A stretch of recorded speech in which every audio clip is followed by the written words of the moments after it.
Hello students हमने पिछले video lectures में देखा एटॉमिक स्ट्रक्चर्स, जिसमें हमने देखा कि atoms consist of a two part nucleus and extra nuclear part.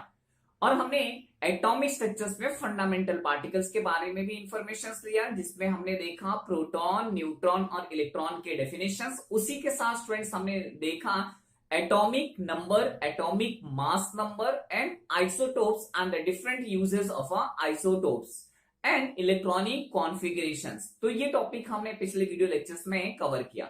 Inside the atoms का लास्ट टॉपिक हम लोग देखते हैं, जो कि है nuclear reactor. Students, nuclear reactor होता क्या है? न्यूक्लियर रिएक्टर एक मशीन होता है जिससे हम large amount of electricity generate करते हैं। तो आइए देखते हैं न्यूक्लियर रिएक्टर्स।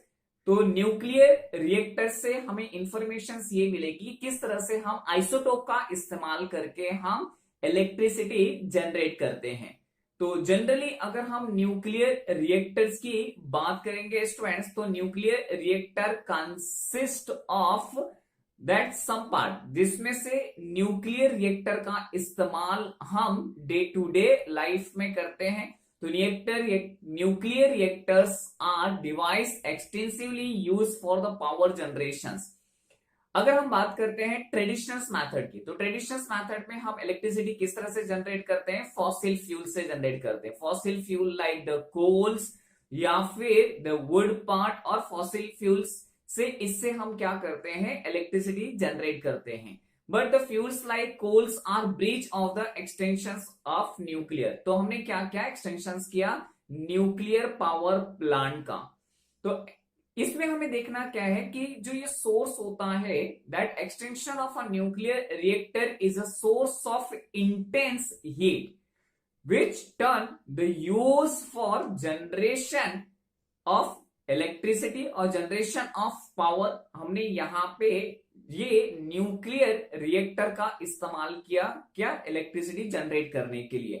तो ऐसे में हमने बहुत सारे पावर स्टेशंस बनाए, जिसमें आपको BRC पता होगा, Bhabha atomic research centres. Power station it is a mechanism is similar that of the furnace. जैसे फर्नेस होता है, किसी भी बहुत फर्नेस में जब हम किसी चीज को जलाते हैं, तो उसी तरह से यहाँ पे न्यूक्लियर रिएक्टर्स में भी काम होता है। जैसे फर्नेस से जनरेट हुए स्टीम का इस्तेमाल हम लोग करते हैं टू ड्राइव द टरबाइन। यहाँ पे भी न्यूक्लियर रिएक्टर में हम क्या करते हैं कि न्यूक्लियर रिएक्टर्स में स्ट्रिंग्स, जो न्यूक्लियर रिएक्टर्स होता है, ये एक मशीन है that generate the electricity on large scale by using atomic energy. It's called nuclear reactor. अब न्यूक्लियर रिएक्टर में होता क्या है? Nuclear energy in atom is release by bringing about the nuclear reactions in nuclear fuel. तो यहाँ पे एक nuclear energy release होती है। ये रिएक्शंस होता है nuclear reactions on the nuclear fuel में। अब ये रिएक्शंस होता कैसे students? When uranium 235 is bombarded with slow speed neutron, it undergoes nuclear fissions and various elements are produced. For example, krypton 92 and barium 141 along with 2 to 3 neutrons are emitted on fission. तो जब हम uranium 235 का बोम्बार्डिंग करते हैं slow speed neutron से, इनमें एक nuclear fission होता है। फिजन का मतलब होता है डिवीजन। न्यूक्लियर डिवाइड होता है और जिससे अलग अलग टाइप के एलिमेंट्स प्रोड्यूस होते हैं, जैसे कि क्रिप्टॉन 92 और बेरियम 141 प्रोड्यूस होते हैं। और इसी के साथ में free neutron 2 to 3 neutrons are emitted. ये जो न्यूट्रॉन्स होते हैं, ये न्यूट्रॉन की स्पीड बहुत ज्यादा होती है, which having the high speed. तो ये speed is reduce and they are used for bombarding more uranium 235 nuclear. तो हम इस न्यूट्रॉन के स्पीड को हम रिड्यूस कर देते हैं और यूरेनियम 235 न्यूक्लियाई को बोम्बार्डिंग करने के लिए लगाते हैं। ये जो प्रोसेस होता है, ये बहुत टाइम रिपीट होता है। तो this process is repeated many time. In this way, a chain reactions of nuclear fission take place. अब जब ये चैन रिएक्शंस हो रहा है स्टूडेंट्स, तो a large amount of nuclear energy is released, जैसे ही चैन रिएक्शंस होगा, यानी जितने बार यूरेनियम का बॉम्बार्डिंग होगा, क्रिप्टॉन और बेरियम फॉर्म होते रहेंगे, electrons 2 to 3 neutrons are generated. तो ये जो जनरेशन हो रहा है, इससे बहुत एक amount of energy, nuclear energy release हो रही है। During a chain reactions of fission, chain reaction को कंट्रोल करने के लिए हमें क्या करना पड़ता है, ये हम मॉडरेटर का इस्तेमाल करते हैं। तो neutrons are slow down using graphite और heavy water as a moderator. या तो हम वाटर मॉडरेटर इस्तेमाल कर सकते हैं या फिर ग्रेफाइट की रॉड का इस्तेमाल करते हैं मॉडरेटर में। The chain reaction is controlled by absorbing neutron with the help of rods of different type of rod हम ले सकते हैं, जो कि different diameters के हो सकते हैं। Boron, cadmium and beryllium rod can be use. जो हीट प्रोड्यूस होता है फिजन के बाद में, इस हीट को हम इस्तेमाल करते हैं वाटर के लिए। तो water is converted into the steam. जो भी हीट एनर्जी प्रोड्यूस हो रही है, उस हीट एनर्जी का इस्तेमाल हम कन्वर्ट करते हैं प्रोडक्शन ऑफ स्टीम, और इसी स्टीम का इस्तेमाल करते हैं to drive the turbines to produce the electricity. तो स्टूडेंट्स, हमने यहां पे देखा न्यूक्लियर रिएक्टर, और इसी के साथ हमारा ये टॉपिक कंप्लीट होता है। तो स्टूडेंट्स, आइए देखते हैं न्यूक्लियर रिएक्टर क्या होता है। स्टूडेंट्स, न्यूक्लियर रिएक्टर एक टाइप का मशीन है that generate the electricity on large scale by using atomic energy. तो यहाँ पे न्यूक्लियर रिएक्टर का डेफिनेशन क्या कहता है, a machine that generate electricity on large scale by using atomic energy is called as a nuclear reactor. Students, हम electricity traditional way में भी हम बनाते हैं। जैसे अगर हम इंडिया में बात करेंगे, तो इंडिया में जो इलेक्ट्रिसिटी प्रोड्यूस होती है, जनरली हम कोल से इलेक्ट्रिसिटी प्रोड्यूस करते हैं। बट हमारे पास में ये जो कोल है, ये बहुत ही कम सोर्स में अवेलेबल है। यानी अगर हम कहेंगे तो हमारे पास जो कोल का कंटेंट है, नेक्स्ट 10 to 15 ईयर्स तक कोल अवेलेबल है। फिर उसके बाद हम इलेक्ट्रिसिटी किस तरह से जनरेट करते हैं, तो ऐसे केसेस में हमने डेवलप किया न्यूक्लियर रिएक्टर, जहां पे न्यूक्लियर रिएक्टर्स में हम क्या करते हैं, एटॉमिक एनर्जी का इस्तेमाल करते हैं to produce the heat energy, और इस हीट एनर्जी का इस्तेमाल करते हैं to produce the electric energy. तो आइए देखते हैं कि न्यूक्लियर रिएक्टर में किस तरह से हम एनर्जी प्रोड्यूस करते हैं। तो सबसे पहले न्यूक्लियर रिएक्टर में हम इस्तेमाल करते हैं दो आइसोटोपिक रेडियो एक्टिव एलिमेंट्स। तो इसमें से अगर हम रेडियो एक्टिव एलिमेंट्स की बात करेंगे, तो फर्स्ट हम ले लेते हैं uranium 235, uranium 238। Uranium 235 is a bombarded with the slow speed neutron. सबसे पहले हम क्या करते हैं, यूरेनियम 235 जो हमारा आइसोटोपिक रेडियो एक्टिव सब्सटेंस है, इसको हम क्या करते हैं, बॉम्बार्डिंग करते हैं with the help of a slow speed neutron. जैसे ही बॉम्बार्डिंग होता है, it's forming the chain reaction and undergoes the nuclear fission, जिसमें से न्यूक्लियर डिवाइड होने लगता है, और it's produces the krypton 92 and barium 141।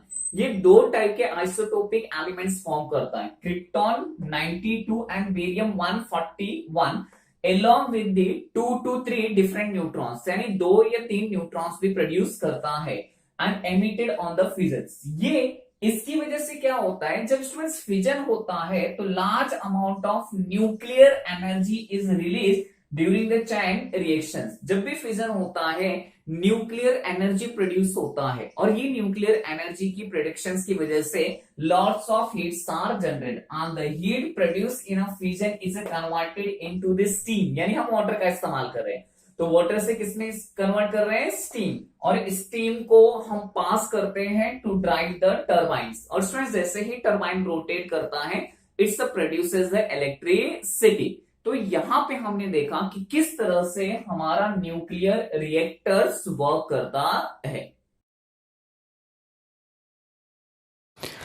Students, अब हम लोग देखते हैं एक्सरसाइज क्वेश्चन। तो इनसाइड द एटम का हम देखेंगे एक्सरसाइज क्वेश्चंस, जिसमें फर्स्ट क्वेश्चंस क्या दिया हुआ है स्टूडेंट्स, फर्स्ट क्वेश्चन है अपना आंसर दी फॉलोइंग। जो फर्स्ट क्वेश्चन है अपना A, what is the difference in atomic models of Thomson and Rutherford. तो हमें यहां पर थॉमसन थियरी और रदरफोर्ड थियरी के बीच में डिफरेंसेस हमें पता करना है।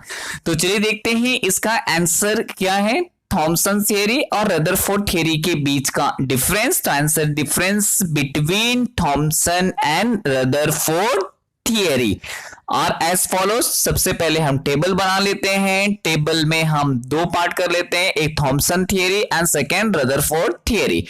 तो यहां पे हम फर्स्ट पॉइंट देखते हैं थॉमसन के बारे में। Thomson state that electrons are embedded in a positively charge solid material which is a spherical in shape. तो थॉमसन ने बताया कि जो भी इलेक्ट्रॉन्स है वो पॉजिटिवली चार्ज सॉलिड मटेरियल में एम्बेडेड है। और रदरफोर्ड ने हमें ये बताया कि Rutherford state that an atom is compose of atomic nucleus around which electrons are revolving in a orbit. तो रदरफोर्ड ने बताया कि जो एटॉमिक न्यूक्लियस है उसके चारों तरफ से इलेक्ट्रॉन्स रिवॉल्व करते हैं डिफरेंट ऑर्बिट में। थॉमसन थियरी ने हमें बताया कि does not give any detail about the atomic nucleus. Thomson की थियरी से हमें पूरे जो एटॉमिक न्यूक्लियस है उसके बारे में इंफॉर्मेशन नहीं मिली, but Rutherford explain about the atomic nucleus, जो कि हमने अल्फा स्कैटरिंग एक्सपेरिमेंट में देखा। Thomson theory state that electrons are uniformly distributed in an atom. Thomson की theory ये बताती है कि electrons uniformly distributed हैं in an atom, but Rutherford theory state that electrons are located around a central solid material. तो Rutherford ने बताया कि electrons are located around the center solid material. Thomson theory indicate that atom is spherical in shape. Thomson की theory हमें बता रही है कि एटम कैसा है, spherical in shape. Rutherford theory indicate that an atom has a central solid core called as a nucleus surrounded by the electrons, जो कि ऑलरेडी हमने देखा अल्फा स्कैटरिंग एक्सपेरिमेंट में। नेक्स्ट पॉइंट से यह दिया हुआ कि Thomson theory does not give any idea about the constitute of nucleus. Nucleus के बारे में थॉमसन थियरी ने हमें कोई इंफॉर्मेशन नहीं दिया। Rutherford state that nucleus is composed of proton and neutron, जो कि हमने एटॉमिक स्ट्रक्चर्स में देखा है हमने। तो स्टूडेंट्स हमने यहां पे डिफरेंसेस किया थॉमसन थियरी। अब हम क्वेश्चन बी की तरफ बढ़ते हैं। What is meant bye valency of an element and what is the relationship between the number of valence electron and valency.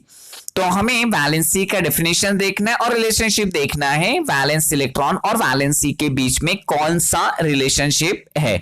तो स्टूडेंट चलिए स्टार्ट करते हैं। ऑलरेडी हमें पता है कि वैलेंसी होती क्या है। मैंने बताया था कि valency is a combining capacity to an element. किसी भी एलिमेंट की जो कंबाइनिंग कैपेसिटी होती है स्टूडेंट्स वो होता है वैलेंसी। तो हमारा आंसर क्या है यहां पे? आंसर ये कहता है valency of an element it is the number of electrons of an atom of the elements uses to combine with atoms of other elements। यानी एक नंबर है जो एटम क्या करता है, कंबाइन करता है। It is a combining power of an atom of the element। तो valency of an atom is determined by it's electronic configuration and it give idea about the number of electrons loss or gain in order to achieve the nearest noble gas configuration। तो हमने ये देखा कि valency क्या है, एक number है जिसमें से एलिमेंट क्या करते हैं, अपने को कंबाइन करने के लिए या तो इलेक्ट्रॉन लूज करेंगे, गेन करेंगे या शेयर करेंगे। तो valency of an atom is determined by it's electronic configuration, जिससे हमें वैलेंस इलेक्ट्रॉन का पता चलता है और वैलेंस इलेक्ट्रॉन से हम डिड्यूस करते हैं वैलेंसी।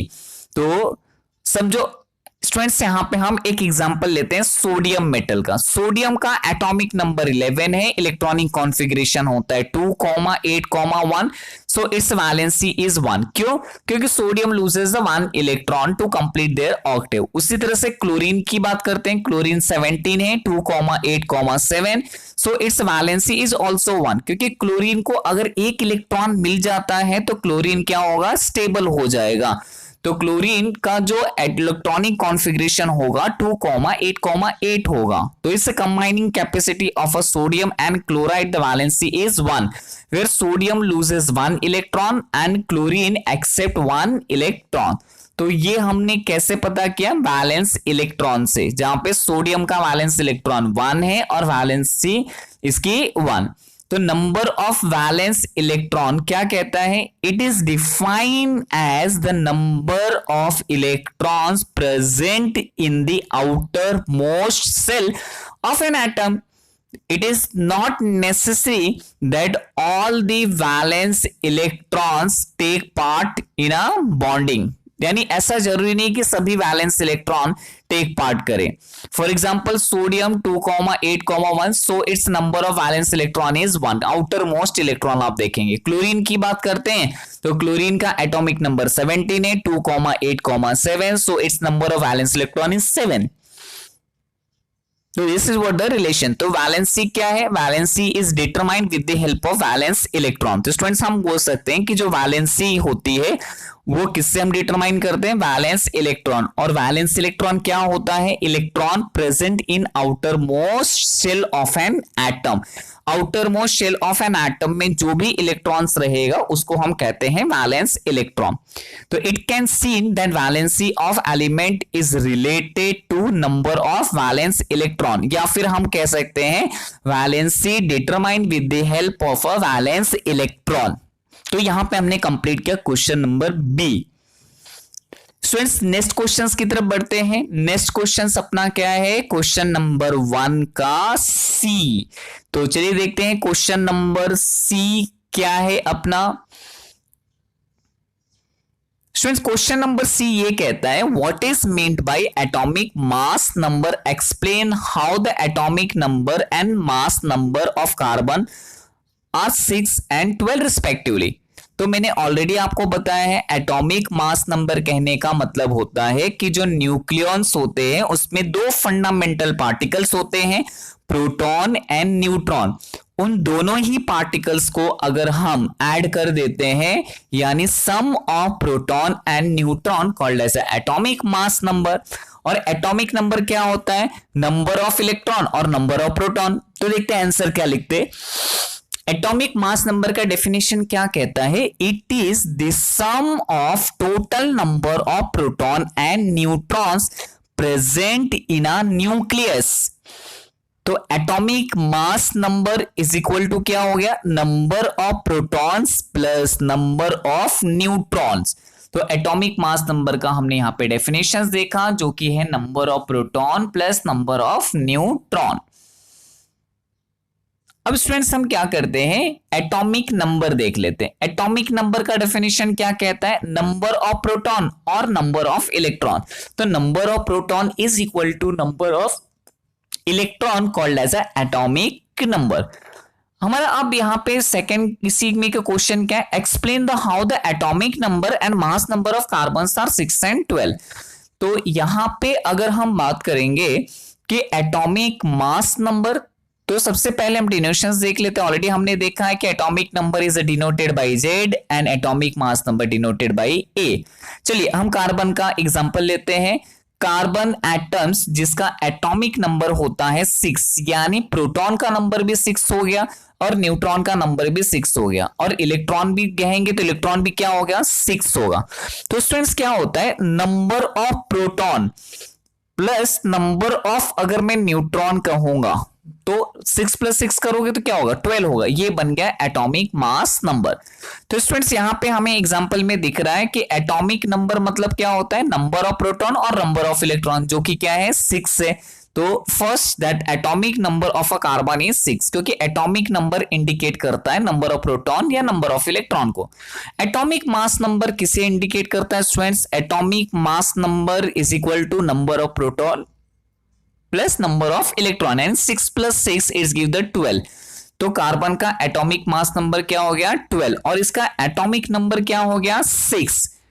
तो यहां पे हमने बताया कि कार्बन का एटॉमिक नंबर 6 है। क्यों है? क्योंकि number of proton is equal to number of electron, ये होता है एटॉमिक नंबर। और एटॉमिक मास नंबर यानी sum of proton and neutron, जो कि दोनों का टोटल करने पे हमें आ रहा है 12। तो स्टूडेंट्स हमने यहां पे क्वेश्चन नंबर सी भी कंप्लीट किया। अब देखते हैं question number D. Question number D क्या कहता है, what is meant by the sub atomic particles, give brief information of 3 sub atomic particles with reference to electrical charge, mass and location. तो 3 चीजें आपको ध्यान में रखना है, इलेक्ट्रिकल चार्ज ध्यान में रखना है, मास ध्यान में रखना है और लोकेशंस कहां पे होता है। तो आंसर देखते हैं। Sub atomic particles is structural and functional unit of matter. ये किसी भी मैटर का स्ट्रक्चरल और फंक्शनल यूनिट है। That means all the matters are made up of this fundamental particles, यानी सभी मैटर ये फंडामेंटल पार्टिकल्स से मिलकर के बने हुए हैं। According to modern atomic theory, जो कि हमारा मॉडर्न एटॉमिक थियरी ये कहता है कि atom has a nucleus. Atom के पास मैंने 2 चीजें बताया था, न्यूक्लियस एंड एक्स्ट्रा पार्ट। तो atom has a nucleus which is present the center or core. This nucleus contains subatomic particles like protons and neutron. तो difference between the some particles are, sub atomic जो particles है इनके हम difference देख लेते। तो differences ये बताता है स्टूडेंट्स कि अगर हम इलेक्ट्रॉन्स की बात करते हैं तो electrons are present the outside the nucleus of an atom. Electrons क्या होते हैं, नेगेटिवली चार्ज होते हैं। अगर हम चार्ज कहेंगे तो 1.6 into 10 to the power -19 coulomb charge होता है। और mass of electron is considered to be negligible, बहुत ही नेग्लिजिबल होता है। It's about the 1800 time less than the hydrogen, यानी हाइड्रोजन के मास से भी इसका मास सबसे कम होता है। अगर रिलेटिव मास हम देखेंगे इलेक्ट्रॉन का तो इस word 1/1840 times of a hydrogen. It's revolve around the nucleus, ये न्यूक्लियस के चारों तरफ से रिवॉल्व करता है इन डिस्क्रीट ऑर्बिट, एक फिक्स ऑर्बिट में रिवॉल्व करता है। तो it's revolve around the nucleus in a discrete orbit. Second है proton. Students protons are present in the nucleus of atom. Protons are positively charged, जो कि ऑलरेडी हमने देखा, प्रोटॉन्स आर पॉजिटिवली चार्ज और इसका चार्ज क्या होता है 1.6 into 10 to the power 19, but the positively -19 coulomb and the mass of proton is approximately 1 dalton. तो यू मतलब क्या हो गया स्टूडेंट्स, डाल्टन, जो कि हम एटॉमिक मास को मेजर करते हैं। स्टूडेंट्स 1 डाल्टन होता है 1.66 into 10 to the power -27 gram of atomic masses. They are closely bound in the nucleus, ये न्यूक्लियस में होते हैं, they are closely bound. Neutron की बात करते हैं स्टूडेंट्स, न्यूट्रॉन क्या होता है, neutrons are also present in a nucleus, जो कि ऑलरेडी हमने देखा है। Neutrons are present in the nucleus of atoms, neutrons are neutral, there is no charge and the mass of neutron is nearly equal to mass of proton, यानी जितना neutron का मास है उतना आसपास प्रोटॉन का भी मास होता है। That is 1 dalton means 1.66 into 10 to the power -27 gram of, ये हो गया न्यूट्रॉन का। तो हमने यहां पे फंडामेंटल पार्टिकल्स के बारे में देखा, इलेक्ट्रॉन, प्रोटॉन एंड न्यूट्रॉन, जो कि था अपना क्वेश्चन नंबर डी। अब हम लोग बढ़ते हैं नेक्स्ट क्वेश्चंस की तरफ। स्टूडेंट नेक्स्ट क्वेश्चन से question number 2, that is give scientific reason. तो स्टूडेंट्स गिव साइंटिफिक रीजन में क्या है, all the mass of an atom is concentrated in the nucleus, यानी सभी एटम के जो मास होते हैं वो न्यूक्लियस में कॉन्सेंट्रेट होते हैं। तो आंसर क्या है, all the mass of an atom is concentrated in the nucleus because atom contains 3 subatomic particles like electron, protons and neutrons. तो सभी mass of atom concentrated in nucleus में, क्योंकि क्या है सब एटॉमिक पार्टिकल्स हैं, electron, proton, neutron.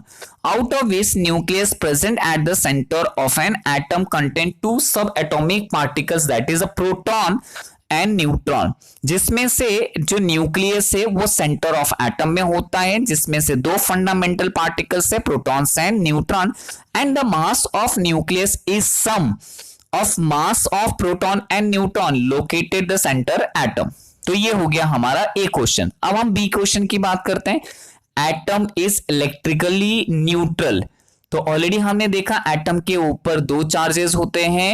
Atom is electrically neutral because in an atoms electrons and protons carry charges and each atom has a equal numbers of protons that is a positively charged and equal numbers of electron that is a negatively charged। तो students यहाँ पे equal number of positively charged और equal number of negatively charged, positively charge और negatively charge है तो ये दोनों से क्या बनेगा, न्यूट्रल बनेगा, यानी चार्जेस कैंसल हो जाएगा, सेम नंबर का है तो पॉजिटिव। जैसे कि अगर हम एटॉमिक मास की बात करेंगे तो एटॉमिक मास नंबर क्या होता है, एटॉमिक मास नंबर। तो नेक्स्ट क्वेश्चन की तरफ बढ़ते हैं स्टूडेंट्स, जो कि है अपना C. Atomic mass number is always a whole number. तो atomic mass number is a whole number because it is a sum of number of proton and number of neutron present in an atom which is present in form of integers, जो integers के form में है।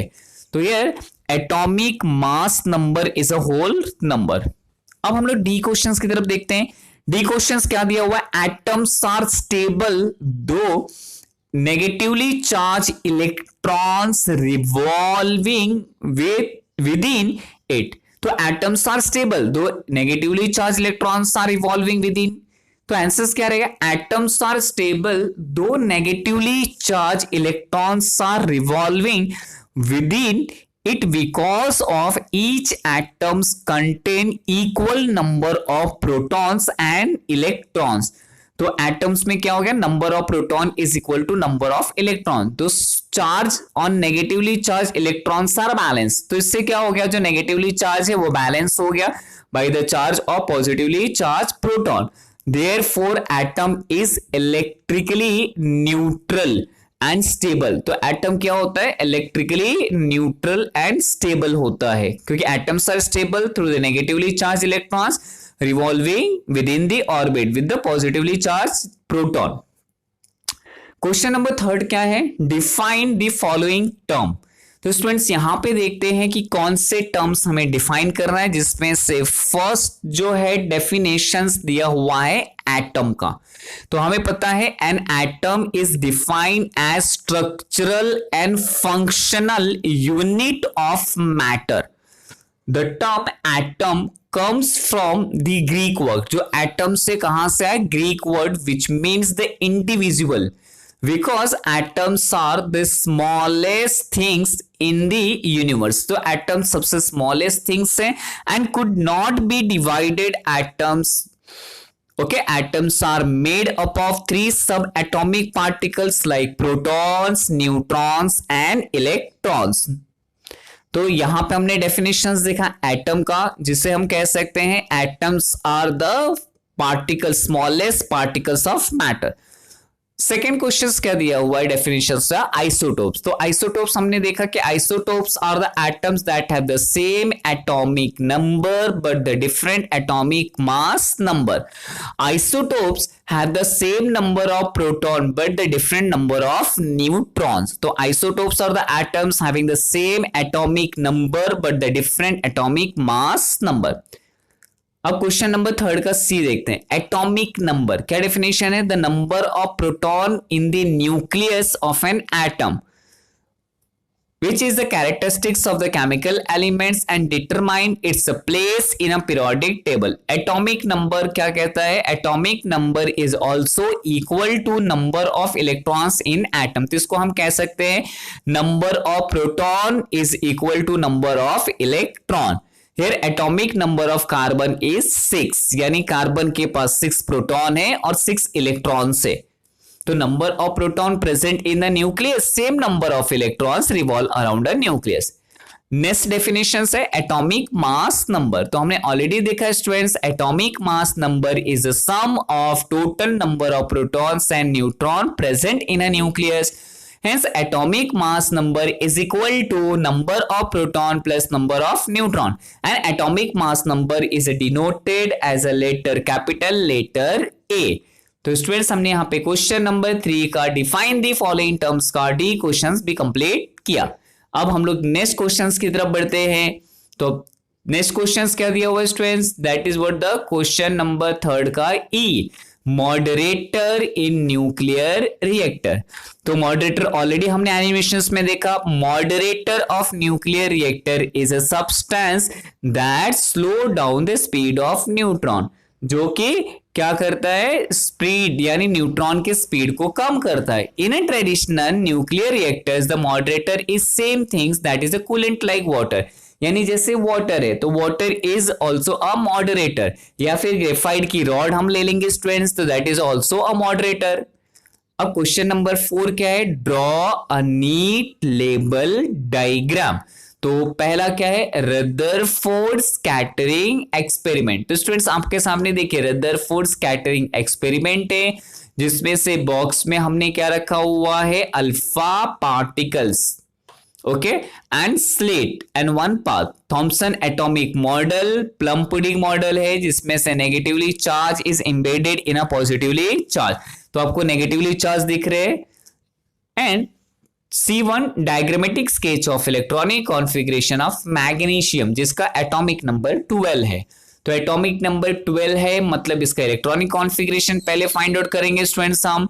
Electronic configuration होता है इसका 2,8,2। अब हम इसकी डायग्राम करेंगे, जिसमें फर्स्ट सेल में 2 इलेक्ट्रॉन, सेकेंड सेल में 8 इलेक्ट्रॉन, और आउटर मोस्ट सेल्स में that is 2 electron, 2,8,2। Similarly, diagrammatic sketch of electronic configuration of argon। तो argon का एटॉमिक नंबर 18 है, इलेक्ट्रॉनिक कॉन्फ़िगरेशन होता है students 2,8,8। First orbit 2 electron, second orbit 8 electron, and third orbit also 8 electron. तो this is a diagrammatic representation of argon। अब next question की तरफ बढ़ते हैं, जो कि है अपना question number 5, fill in the blanks. तो फिल इन द ब्लैंक्स एकदम इजी है फिलअप, हम लोग देखते हैं। Electron, proton, neutrons are the type of sub atomic particles in an atom. तो क्या रहेगा, सब एटॉमिक पार्टिकल्स, आपको ध्यान में रहेगा। तो electron, proton, neutrons are the type of sub atomic particles, and electron carry dash charge. तो डैश चार्ज मतलब नेगेटिवली चार्ज और negative charge. The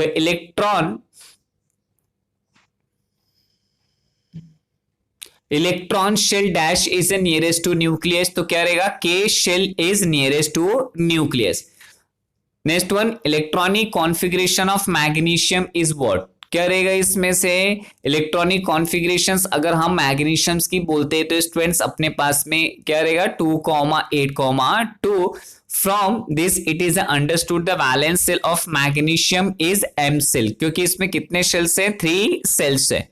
the valency of hydrogen, valency of hydrogen अगर हम बात करेंगे तो जो भी हाइड्रोजन है, हाइड्रोजन कैसे लिखते हैं, H2 लिखते हैं। जैसे कि अगर मैंने वाटर लिया स्टूडेंट्स तो क्या हो गया H2O, अगर आयरन लिया तो it's would the iron oxide. तो अगर यहाँ पे वैलेंसी की बात करते हैं तो वैलेंसी ऑफ हाइड्रोजन क्या हो गया, 1 है। तो as per the molecular formula H2O, और इसमें क्या होगा, आयरन ऑक्साइड Fe2O थ्राइस। अब मैचअप हम लोग देखते हैं ग्रुप ए और ग्रुप का। तो ये सबसे इजीएस्ट क्वेश्चन है अपने लिए। प्रोटॉन अगर हम कहेंगे तो प्रोटॉन क्या हो गया स्टूडेंट्स, पॉजिटिवली चार्ज। तो प्रोटॉन क्या हो गया, थर्ड पॉजिटिवली चार्ज। इलेक्ट्रॉन क्या हो गया, negatively charge, first one.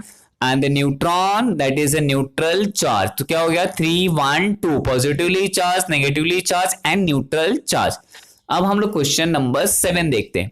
Question number 7 क्या दिया हुआ है, deduce from that the data provided. जैसे कि अपने पास में क्या दिया हुआ है, sodium, neutron number, mass number and proton to reduce. तो यहां पे सोडियम का कितना हो गया, neutron number is equal to mass number minus neutron. अगर सब्ट्रैक्ट करेंगे तो 23 माइनस 11 अगर हम कर देंगे तो इट इज ए 12, यानी न्यूट्रॉन का नंबर हमें मिल जाएगा।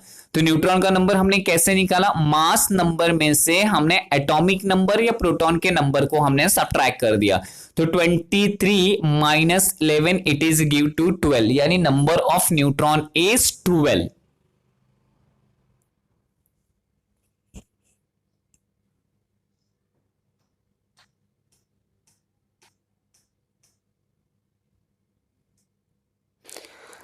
अब हम सेकेंड देखते हैं कार्बन की। कार्बन का मास नंबर कितना हो जाएगा 14। तो कार्बन का जो मास नंबर है 14 है, क्योंकि ये आइसोटोपिक कार्बन दिया हुआ है स्टूडेंट्स, यहाँ पे C14 C6 दिया हुआ है, जहां पे 6 क्या हो गया एटॉमिक नंबर। सिमिलरली क्लोरीन का अगर हम प्रोटॉन नंबर बोलेंगे तो क्लोरीन का proton number that is what the 17। Why 17? क्योंकि atomic number is equal to proton number and electron number. तो यहां पे हमने टेबल्स कंट्रोल किया। फर्स्ट वाले में हमने न्यूट्रॉन कैलकुलेट किया जो कि सोडियम का न्यूट्रॉन का नंबर 12।